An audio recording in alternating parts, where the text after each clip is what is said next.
Hello friends, welcome to CS centre. NCERT की class को हम कंटिन्यू करें। क्लास सेवन्थ की है ये क्लास। एक सेकेंड, थोड़ा सा मैं पेन ले लेता हूँ। क्लास सेवन की है। क्लास सेवन की जो एनसीईआरटी का चैप्टर नंबर 3 है यहाँ पे। ठीक है, हम इसको डिस्कस करते हैं। इसमें जो हम डिस्कस करते हैं, हम बस मोटा मोटी ये जानने की कोशिश करते हैं कि जो कैसे फंक्शन करती है चीज़ें। और हम और एडवांस लेवल पे तब डिस्कस करेंगे जब हम 11 12 की एनसीईआरटी को सॉल्व करेंगे। बस हल्का फुल्का। आज यहाँ पे जो हमारा टॉपिक रहेगा, आवर चेंजिंग अर्थ। अर्थ का जो टाइटल है यहाँ पे बोल सकते हो आप चेंजिंग। और चेंज करने का अगर प्रोसीजर अगर कहें आप कि मतलब चेंज होने का क्या कारण या फिर क्या क्या चेंज होते हैं, जैसे हम कहते हैं माउंटेन माउंटेन प्लेटू की बात करते हैं, प्लेन की बात करते हैं। ये सारी चीजें जो होती हैं due course of the time, समय के दौरान जो कि वो परिवर्तन होते रहते हैं, प्रकृति का नियम नियम है। जैसे मैं इंडिया की बात करूं तो इंडिया का जो प्रेजेंट टाइम में लोकेशन है, अगर 20 मिलियन ईयर बैक में जाकर के देखें या फिर उससे भी ज़्यादा जाकर के हम देखें तो हमें एक चीज़ पता चलता है, इंडिया का लोकेशन गोंडवाना लैंड एरिया में थी। और वो जो है इक्वेटर के और नीचे जो कि साउदर्न हेमिस्फेयर में पाए जाते थे लगभग। और आज इंडिया का लोकेशन लगभग आपका इक्वेटर के ऊपर या फिर बोल सकते हो कि नॉर्थ ईस्ट हेमिस्फेयर में आपका पड़ता है। और जहाँ पे आज माउंट हिमालय माउंटेन है, वहाँ पे एक समय ऐसा था थेसिस सी पाया जाता था। ठीक है, लेकिन नहीं, due course of the time जब ये अर्थ का मूवमेंट हो रहा था, तो जब ब्रेक हुआ गोंडवाना लैंड, तो वहाँ से कई कॉन्टिनेंट निकले। एक खुद अफ्रीका कॉन्टिनेंट था, दूसरा जो था साउथ अमेरिका कॉन्टिनेंट था, तीसरा जो था उसमें ऑस्ट्रेलिया था, चौथा जो कि एक इंडिया पेनिनसुला और अंटार्कटिका भी जो इसका पार्ट था, गोंडवाना लैंड का ये पार्ट थे। लेकिन ये भी एविडेंस के आधार पे बोला जाता है, ऐसे नहीं कि आंख बंद करके बोल दिया जाता है। उनके जो सॉयल फॉसिल फ्यूल या फिर जो मटेरियल वहाँ पे पाए जाते हैं लगभग सबका कॉमन पाया जाता है, तो इसलिए बोला जाता है कि नहीं, दैट टाइम इतने साल पहले ये दोनों सभी लोग जो कि एक जगह जुड़े हुए थे। तो यहाँ पे जो हम बात करेंगे कि जो अर्थ है, अर्थ जो जैसे हम इसको क्या बोलते हैं और किसी नाम से भी बोलते हैं, एक सेकेंड, इसको हम लिथोस्फेयर के भी नाम से जानते हैं। किस नाम से जानते हैं? लिथोस्फेयर के नाम से भी जानते हैं। लेकिन जब इसको नंबर्स ऑफ द पीसेस में अगर तोड़ दिया जाए तो इसको लिथोस्फेरिक प्लेट के नाम से जानते हैं। ये टूटता कैसा है? अगर आप स्टैटिक्स पार्ट पढ़ेंगे, जियोमॉर्फोलॉजी पढ़ेंगे, उसमें फिजिकल ज्योग्राफी का जियोमॉर्फोलॉजी, तो उसमें आपको क्या मिलेगा? Plate tectonic theory. क्यों वो ब्रेक हुआ, कैसे मूवमेंट हुए, कुछ अलग अलग जो थिंकर्स हैं वो अपने अलग अलग जो कि ओपिनियन देते हैं। कुछ लोग ग्रेविटी के हिसाब से बोलते हैं, कुछ लोग बोलते हैं कि अर्थ अपने एक्सिस पे घूमती है, तो एक समय ऐसा होता है कि जो वाइब्रेट या फिर इस तरह की मूवमेंट ऑटोमेटिकली जो कि जनरेट होता है। तो अलग अलग बोलते हैं। जब हम प्लेट टेक्टोनिक थ्योरी पढ़ेंगे तब उसमें हम पढ़ेंगे उसको। अगर इसको सरप्राइज अगर आप ना हो, यहाँ पे जो दिया गया है, ये प्लेटली जो कि slowly around the move, slowly जो कि जस्ट अराउंड मूव करती है। इसके बाद अगर ये नीचे अगर देखें तो ये कि मोल्टेड, जैसे मान लीजिए ये सॉलिड है, ठीक है, और इसके नीचे एक बोल सकते हो कि लिक्विड फॉर्म। जैसे आप किसी बर्तन में पानी डालिए, ऊपर जो कि लकड़ी का टुकड़ा डाल दीजिए, लकड़ी तैरती है और पानी नीचे लिक्विड होता है, ठीक है, उसके नीचे क्या, थाली जो कि सॉलिड फॉर्म में है। तो ऐसा ही कुछ स्ट्रक्चर हमें अर्थ के अंदर मिलता है। जैसे हम पहले पिछले क्लास में अपने डिस्कस किए थे कि ये क्या बोलते हैं, जो हमारा अर्थ है, जैसे एटमॉस्फेयर को हम ट्रोपोस्फेयर स्ट्रेटोस्फेयर में डिवाइड कर रखे हैं, वैसे अर्थ के नीचे भी हम क्रस्ट मेंटल कोर के बारे में हमने डिस्कस कर रखा था। तो ये सारी चीज़ें ऐसे ही जो कि फंक्शन करती हैं। इसके बाद अगर देखा जाए जो प्लेट का movement of this plate cause a change on surface. जो प्लेट मूवमेंट कर रही थी, मूवमेंट करती हैं, उन्हीं की एक देन है कि आज जो कि सरफेस पे जो कि चेंजेस देखने को मिला है, कहीं माउंटेन, कहीं प्लेन, कभी जो कि प्लेटू वगैरह जैसी चीज़ें, कहीं भी जो कि रिवर क्रैश हो जाती है या फिर क्रैटर, इस तरह से कुछ लेक वगैरह क्रिएट हो जाती हैं। ये सारी चीज़ें हम तभी रियलाइज करते हैं जब कुछ मूवमेंट हो रहा होगा, तभी हम ये सारी चीज़ें विजुलाइज करते हैं। इसी के साथ ही अगर हम देखें और आगे देखें तो अर्थ मूवमेंट, ठीक है, divided on the basis of the force cause them. जिस फोर्स के आधार पे ये मूवमेंट होता है, उस फोर्स को हम डिवाइड करते हैं। कौन सा फोर्स अंदर काम करता है, तो जनरली दो फोर्स को हम आइडेंटिफाई किए हैं बेटा, जैसे एक अर्थ के ऊपर जो सरफेस पे हो और दूसरा अर्थ के नीचे इनसाइड अर्थ पे हो, तो इंडोजेनिक एक्सोजेनिक रूप में हम बोलते हैं, अभी हम डिस्कस करेंगे। इसके बाद ये जो इंटीरियर अर्थ में होता है तो हम इसको जो कि बोलते हैं इंडोजेनिक, और लेकिन जो वर्क ऑन द सरफेस पे करता है एक्सोजेनिक के रूप में करते हैं। एक्सोजेनिक के रूप में अगर जो करता है, हम जनरली देखते हैं क्या करते हैं, अगर गांव से बिलोंग करते हैं, फार्मर फैमिली से बिलोंग करते हैं, सभी लोग कहते हैं कि कोई मिट्टी पड़ी हुई है तो उसको ढक दो, या फिर जो कि इतनी तेज हवा चल रही है उड़ जाएगी, या इरोड होती है विंड्स से जो कि इरोड होती है, या फिर रिवर से जाते से पानी जाता है तो फिर उस पर कुछ लोग बोरी लगा देते हैं या फिर ग्रॉस तरह के लगा देते हैं। अगर कैनल के बारे में आप सुना, जो नहर वगैरह बनती है तो उनको इस हिसाब से बनाया जाता है कि उनका जो है कि इरोजन या फिर क्षरण ना हो।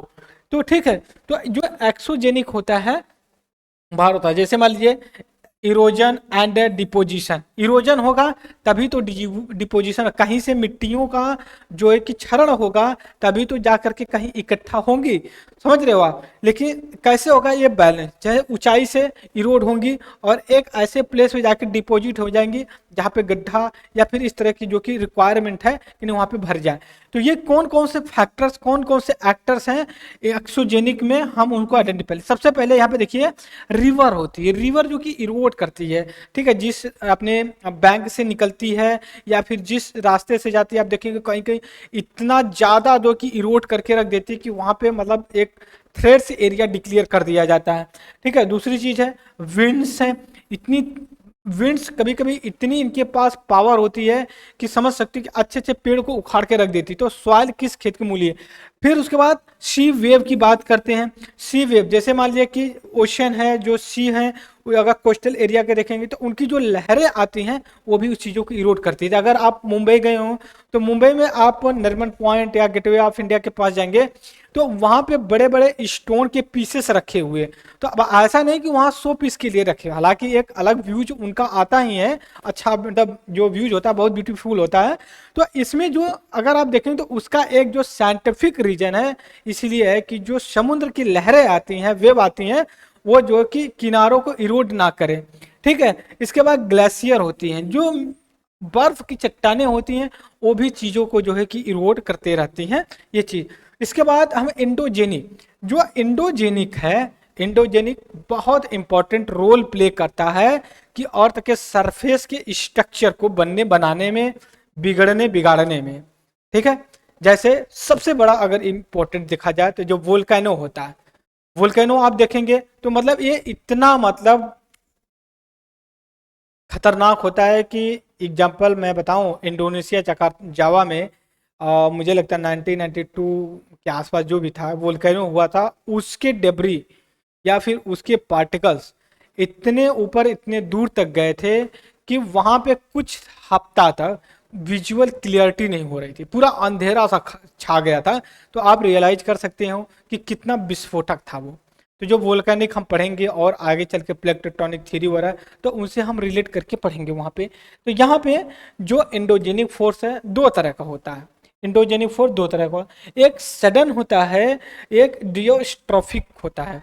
जो सडन होता है इतनी जल्दी होता है कि आप बिलीव, जैसे लैंडस्लाइड होते हैं, वोल्केनो वगैरह होते हैं, अर्थक्वेक, वोल्केनो, लैंडस्लाइड, ये सडनली होते हैं, आप आंखों से आप विजुअल कर सकते हैं।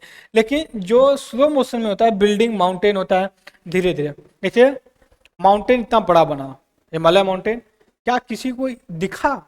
Due course of the time धीरे धीरे डेवलप होता रहा, ठीक है। ऐसा तो हुआ नहीं कि भाई कि सब लोग देख रहे हैं विजुअल जो कि कैमरे में व्हाट्सएप पे यूनिवर्सिटी पे अपना वीडियो बना करके अपलोड स्टेटस करें, ऐसा नहीं। जो ये होता है डियोस्ट्रोफिकल फोर्स होते हैं, ये आराम से होता है, due course of the time धीरे धीरे मूवमेंट करता है और धीरे धीरे डेवलप होता है। 1 इंच 2 इंच 10 साल 20 साल में हो रहे हैं। जैसे हिमालय है, आज भी उसकी जो कि वर्टिकल हाइट जो कि बढ़ रही है, 8,848 किलोमीटर या मीटर के हिसाब से था, ठीक है। तो वो होती थी, लेकिन जो ज़्यादा इंपॉर्टेंट होता है ये जो सडन फोर्स होता है 3, 1 2 3।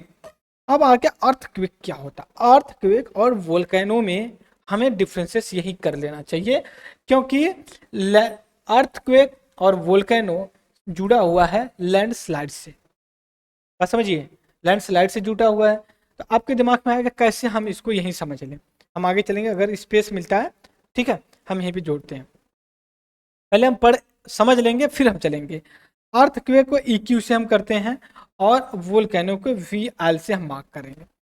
अर्थक्वेक क्या होता है, जो प्लेट ट्रिमिंग करती है, धीरे धीरे हिलती हैं।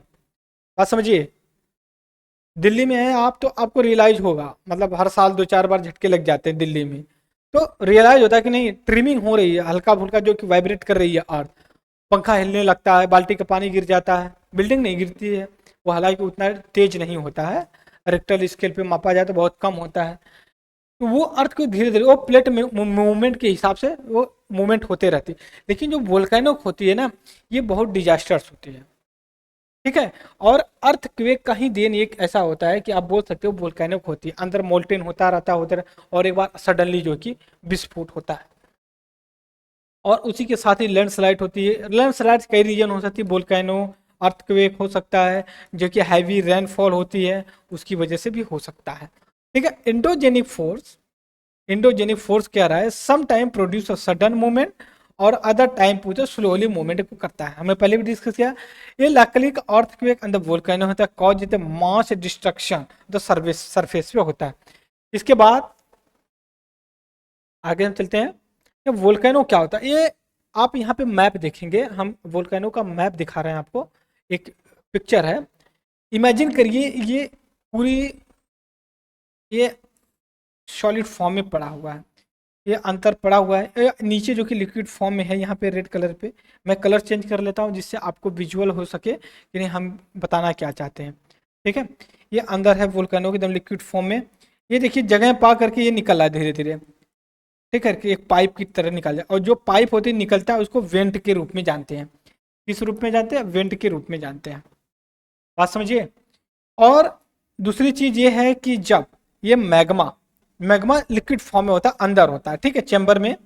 और ये जब मैग्मा सॉलिड फॉर्म में हो जाता है तो उसको लावा बोलते हैं। क्या बोलते हैं, लावा। ये सॉलिड फॉर्म है, सॉलिड फॉर्म में। ये क्या है, लिक्विड में है, तरल है। और ये कठोर या फिर बोल सकते हो इसको ठोस, ठोस के रूप में है। और जो है कि ये तरल पदार्थ में है। ये जो निकलता है यहाँ से, ये मैग्मा चैम्बर, और ये यहाँ से निकलता है। जैसे ही ये वेंट से हो करके निकल करके बाहर जाता है, जब सॉलिड होता है उसको लावा के बोलते हैं। और जिस पॉइंट पे ये निकल करके सरफेस पे आता है, उस पॉइंट को हम क्या बोलते हैं, क्रैटर के रूप में जानते हैं। क्या बोलते हैं उसको, क्रैटर बोलते हैं वोल्केनो की। दूसरी बात, और जो गैस निकलती है ऊपर, तो वो गैस जो लिक्विड मैग्मा निकलता है वो तो जनरली जो गैस होती है वो गैस फॉर्म में होता है, ऐश के रूप में होता है। इतना विस्फोटक होता है कि आप इमेजिन नहीं कर सकते। उसके बाद इंडो यहाँ पे थोड़ा सा बच्चों के लिए बनाया गया है, हम आगे उसको डिस्कस करेंगे। तो ये तो हमने वोल्केनिक के बारे में, सडन जो कि फोर्सेस में आता है। ऐसे सिमिलरली लिथोस्फेयर प्लेट है यहाँ पे, ठीक है। एक सेकेंड, थोड़ा सा मैं पेन ले लूँ, ठीक है। लिथोस्फेरिक प्लेट जो आप बोल सकते हो जो हमारा सॉलिड फॉर्म है, अर्थ है, जो कि इसको हम लिथोस्फेयर के रूप में भी जानते हैं। तो जो प्लेट है ये movement surface of earth vibrate करती है, vibration can be travel all around the earth, ठीक है। और ये वाइब्रेंट आर इसको बोला जाता है अर्थक्वेक के रूप में बोला जाता है। और इसी के साथ जो place of the crust where the movement start, जहां से वो मूवमेंट स्टार्ट होता है उसको फोकस बोलते हैं। और जहां पे वो फोर्स ऊपर आता है उसको तो एपी सेंटर के रूप में जानते हैं। अब यहाँ पे देखते हैं, फिर मैप दिया हुआ है, एक पिक्चर दिया हुआ है, देखिए अर्थ है नीचे, और यहाँ पे जो मूवमेंट कर रही है इसको फोकस के रूप में मानते हैं, ठीक है। और जहाँ पे निकल रही है इसको जो है कि एपी सेंटर के रूप में जानते हैं। बात समझ गए। अब सवाल यहाँ से पूछेगा तो एपी सेंटर क्या है, फोकस क्या है, ठीक है, वेंट क्या होता है, ये सारी चीजें। और ये देख सकते हो सिस्मिक वेव है, सिस्मिक वेव है। और प्लेट है, ये आप देख सकते हो प्लेट। और जनरली जब हम ज़्यादा पढ़ेंगे, जब आगे चल करके, तो देखेंगे प्लेट, जो plate tectonic theory, plate tectonic जो थ्योरी होती है उसके बारे में हम डिस्कस करेंगे। प्लेट टेक्टोनिक थ्योरी के बारे में जब हम डिस्कस करेंगे तो इस कुछ इस तरह से हम डिस्कस करेंगे। एक सेकेंड, गायब हो गया, ठीक है। प्लेट टेक्टोनिक थ्योरी तो ये 3 तरह से मूव करती है। एक तो एक दूसरे के अपोजिट्स ही मूव करती हैं, दूसरी एक दूसरे के अपोजिट होते, जो कि अपोजिट आती है, एक दूसरे के जो कि आमने सामने आती हैं। और इसके बाद एक ऐसी भी आती है जो पैरेलल चलती हैं, ठीक है, पैरेलल चलती हैं। तो 3 तरह के मूवमेंट होते हैं, हम आगे पढ़ेंगे जब हम आगे और चलेंगे तो। There are 3 types of earthquake की बात की जाती है। कितने टाइप की? 3 तरह की अर्थक्वेक के बारे में बात की जाती है। फी वेव होता है और एस वेव होता है और एल वेव की तरह होते हैं। 3 वेव के रूप में हम जानते हैं, आगे हम फिर डिस्कस करेंगे, लेकिन फिलहाल जो दिया गया शॉर्ट में हम उसी को स्टडी कर रहे हैं। यहाँ पे कुछ चीज़ें दी गई हैं, एक सेकंड थोड़ा सा ब्लर कर रहा है यहाँ पे, ठीक है, अब सही है, ओके। अब यहाँ क्या, all those earthquake can be depict, earthquake can't be depict, इसको आप प्रिडिक्ट नहीं कर सकते। यही काफ़ी खतरा होता है डिजास्टर के लिए। जो अर्थक्वेक आया हुआ था टर्की में, हमने पिछले साल देखा था, वहाँ से अर्थक्वेक को लेकर के यूपीएससी ने सवाल भी किया था, ये जो यूपीएससी पीसीएस 2023 में। तो इसको प्रिडिक्ट नहीं किया जा सकता कि कब आएगा, कितना आएगा, बट इसको मिनिमाइज किया जा सकता है कि हम पहले से तैयार रहें और ऐसी कुछ चीज़ें ना करें जिससे कि और भी अर्थक्वेक ट्रिमिंग ज़्यादा हो, क्योंकि अर्थक्वेक नेचुरल फिनोमिना है, कोई ह्यूमन मेड ये नहीं है, ठीक है। जैसे क्लाइमेट चेंज हो रहा है तो क्लाइमेट चेंज के पीछे जो कि ह्यूमन का रोल बहुत बड़ा है, लेकिन अर्थक्वेक आता है तो उसमें ह्यूमन का नॉर्मल सा रोल होता है। जैसे मान लीजिए कहीं पे डैम वगैरह बना दिया जाए तो इस तरह से डिसबैलेंस वगैरह हो जाता है, तो वो चीज़ें आती है, लेकिन उतना रोल नहीं होता है। Some common earthquake the predicted और prediction method adopted locally by the people indicate study an animal. जैसे मान लीजिए आप डिजास्टर के बारे में देखते होंगे कि जब डिजास्टर आता है या फिर कोई ऐसी अनहोनी नेचुरल फिनोमिना होना होता है, तो जो एनिमल वगैरह होते हैं उनको अपने 6 सेंस से पहले ही पता चल जाता है, वो जो कि वहाँ से भाग जाते हैं। तो ऐसा ये लगता है कि भाई हो सकता है ऐसा कुछ जियोग्राफिकल फिनोमिना या फिर इस तरह के डिजास्टर हो रही है, तो उनके इंडिकेटर पे उनकी एक्टिविटी से हम कुछ प्रिडिक्ट कर सकते हैं, कुछ जान मान की जो कि क्षति से बचाया जा सकता है। इसके बाद अर्थक्वेक केस स्टडी के रूप में भी कुछ एक पेजेस दिए गए एनसीईआरटी में, उसको हम नहीं करेंगे। फिर उसके बाद हम चलेंगे, यहाँ पे देखिए एक दिया गया है, the earthquake is the measure with mechanic machine. जो मेजर किया जाता है अर्थक्वेक को, वो जो मशीन है उसको सेस्मोलोग्राफी के रूप में जानते हैं। Magnitude of the earth measure Richter, magnitude कितने मैग्नीट्यूड पे है, उसको 2 पे है, 0 पे है, कितने पे। तो यहाँ पे आपको 2 वर्ड मिलते हैं।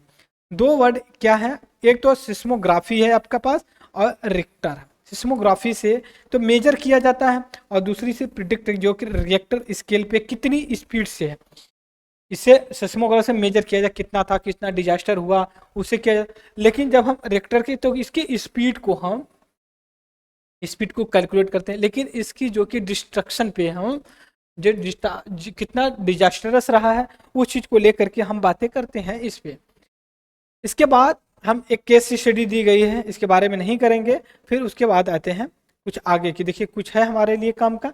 लैंड मेजर लैंड फॉर्म की बात की जा रही है, क्योंकि वेदरिंग होता है, इरोजन होता है, लैंड फॉर्म एक चीज़ बदलती है दूसरी चीज़ आती है। हमने पिछली क्लास में भी डिस्कस किया, इग्नियस रॉस, सेडिमेंट्री रॉस, ठीक है, मेटामॉर्फिक रॉस होते हैं। तो इनसे due course of the time land का फॉर्मेशन भी होता है डिफरेंट डिफरेंट, जैसे लैंड का वार किया जाए।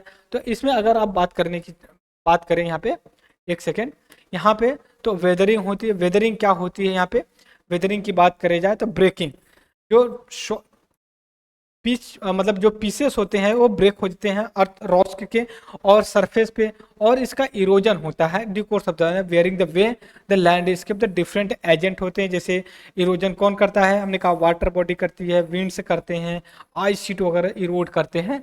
हमने जो कहा पहले कि जो कि एक्सोजेनिक जो फोर्स होते हैं वो करते हैं, ट्रांसपोर्ट करते हैं, वाटर भी ट्रांसपोर्ट करता है जो कि सेडिमेंट्स को, वेदरिंग इरोजन को, और विंड से भी करता है। इवेंचुअली एक ऐसे जगह डिपॉजिट हो जाते हैं due course of the time, ये जो है कि अपने आप से जो है कि एक नया लैंड फॉर्म जो कि बना लेते हैं। वर्क ऑफ द रिवर जो होता है, रिवर जो होती है क्या क्या काम करती है, जो कि इरोड करके ले जाती है, यहाँ पे देख सकते हो। और जिस तरह का रॉस्क होगा उस हिसाब से जो है कि इसकी एक्टिविटी की जाएगी। फिर उसके बाद जो रिवर होती है different different due course of the time अपनी एक जो रिवर बनाती है रास्ता, वो अलग अलग तरीके से भी बनाया, जैसे ऑक्स बाउल लेक है, तो रिवर के द्वारा बनाया गया एक ऐसा वाटर बॉडी जो due course of the time जो कि छोड़ करके मेजर रिवर से जो कि एक सेपरेट होता है, उसको ऑक्स बाउल बोलते हैं। लेकिन मेंडर की जो बात करते हैं, मेंडर जो इसके बैंक पे डिपॉजिट होकर के पड़ा होता है, ठीक है। इसके बाद फ्लड प्लेन होता है, फिर लिव एल्यून की प्लाट होते हैं, वो सारी चीज़ें वो अलग चीज़ है। फिर इसके बाद हम करेंगे जो सी वेव होती हैं, आप यहाँ पे देख सकते हो किस तरह से इरोड करती हैं। जो कोस्टल एरिया होते हैं या फिर आइलैंड वगैरह होते हैं तो उनको लेकर के सारी चीज़ें करते रहते हैं। सी आर्क जो होते हैं, सी वेव होती है जो भी, वो भी जो कि इरोड करती हैं। फिर इसके बाद हम चलेंगे नेक्स्ट पे अपना, force of work of the I sheet होती है, वो किस तरह से इरोड करते हैं। ये भी चीज़ें due course of the time ये भी जो कि इरोड करती हैं, हमें ये पता होना चाहिए।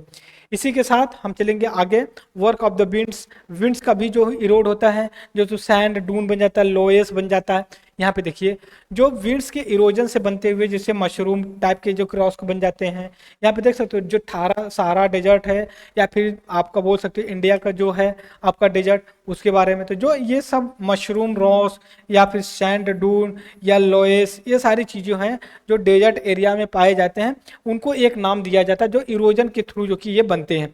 तो ये हमने जो कि लैंड फॉर्म के बारे में डिस्कस किया कि क्या है earth due course of the time, ये कैसे चेंज होता है, क्या होता है। आपको बिल्कुल घबराने की जरूरत नहीं है, हम लोग पूरा सिस्टमेटिक तरीके से चल रहे हैं, इसको और भी एडवांसमेंट करते जाएंगे, ठीक है।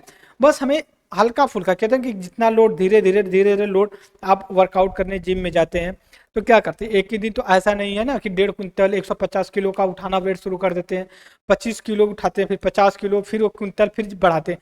तो due course of the time आप अपने वेट को बढ़ाते हैं, तो ऐसे ही हम भी बढ़ाएंगे, फिर इसको पढ़ेंगे, फिर रिवाइज करेंगे, फिर अगेन एमसीक्यूज को सॉल्व करेंगे, राइट। सो इस लेक्चर को बस इतना ही, और तब तक के लिए thank you very much the discussion.